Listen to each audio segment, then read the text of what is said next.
વલસાડના નનકવાડા અને વશિયર બ્રિજના નિર્માણનો મુદ્દો હવે ધીમે ધીમે વધુ ઉગ્ર બની રહ્યું છે। તંત્રની આંખ આડા કાન કરવાની નીતિ સામે છેલ્લા 11 દિવસથી ભૂખ હડતાલ પર બેઠેલા યુથ કોંગ્રેસના યુવાનોના આંદોલનની ગૂંજ હવે છેક ગાંધીનગર સુધી પહોંચી ગઈ છે।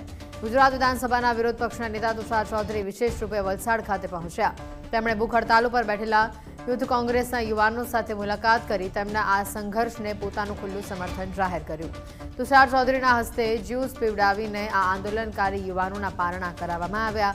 તુષાર ચૌધરીએ યુવાનોને મોટું આશ્વાસન આપ્યું છે અને જણાવ્યું છે કે લોકોની સાથે જોડાયેલા આ ગંભીર મુદ્દાને હવે સીધો ગુજરાત વિધાનસભામાં ઉઠાવવામાં આવશે। એટલું જ નહીં, જો ન્યાય નહીં મળે તો આ સમગ્ર પ્રકરણને હાઈકોર્ટ સુધી પણ લઈ જવાની તૈયારી બતાવી છે।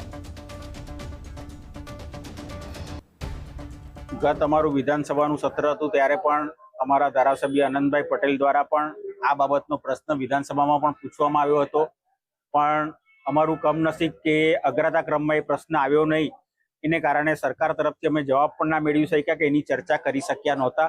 પણ આગામી સત્રમાં પણ આ પ્રશ્ન અમે ઉજાગર કરીશું અને વિધાનસભામાં બી તક મળશે તો આ પ્રશ્ન અમે ત્યાં પણ ઉઠાવીશું। આ 5 માંગોમાંથી પહેલી માંગ જ્યારે અમારા ધારાસભ્ય શ્રી આનંદભાઈ પટેલ આવ્યા હતા તેમાં અહેવાલ દ્વારા સ્પષ્ટ પ્રજા સમક્ષ તમામ નામો જાહેર કરી દેવામાં આવ્યા હતા। એટલે કલેક્ટરની પ્રેસ કોન્ફરન્સ વાળી માંગ પણ એક રીતે જોવા જાય તો સંતોષાઈ ગઈ બરાબર છે।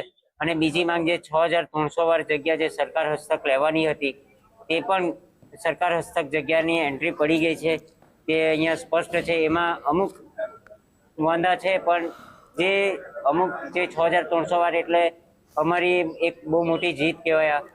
અને જે બાકીના 3 પ્રશ્નો છે જે પ્રમાણે તુષારભાઈ અને અમારા વડીલ નેતાઓએ જે પ્રમાણે અમને ગાઈડ કર્યા છે કે હાઈકોર્ટમાં આપણે કેસ લડીશું, તે પ્રમાણે હાઈકોર્ટમાં અમે જઈશું।